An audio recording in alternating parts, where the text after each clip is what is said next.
வணக்கம் குழந்தைகளே.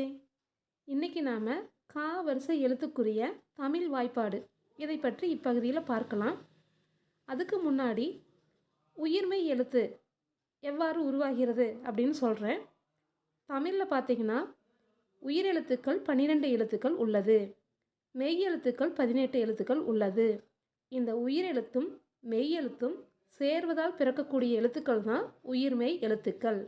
இது மொத்தம் 216 எழுத்துக்கள் உள்ளது. உயிர்மெய் எழுத்துக்களில் ஒன்றான கா வரிசை எழுத்துக்கள் எந்த உயிரெழுத்தும் எந்த மெய்யெழுத்தும் சேர்வதால் பிறக்கிறது அப்படின்னு இந்த காணொளியில் பார்க்கலாம். வாருங்கள் குழந்தைகளே. இக்கு குட்டல் ஆ கா. இக்கு குட்டல் ஆ கா. இக்கு குட்டல் ஆ கா. இக்கு குட்டல் ஆ கா. இக்கு குட்டல் இ கி.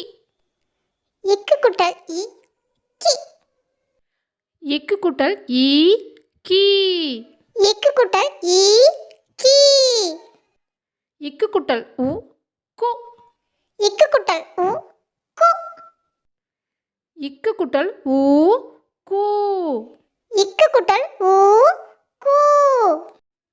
இக்கு குட்டல் ஏ கே. இக்கு குட்டல் ஏ கே. இக்கு குட்டல் ஏ கே. இக்கு குட்டல் ஏ கே.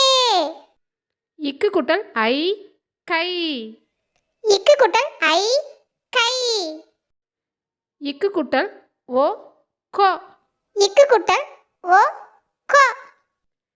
இக்கு குட்டல் ஓ கோ. இக்கு குட்டல் ஓ கோ.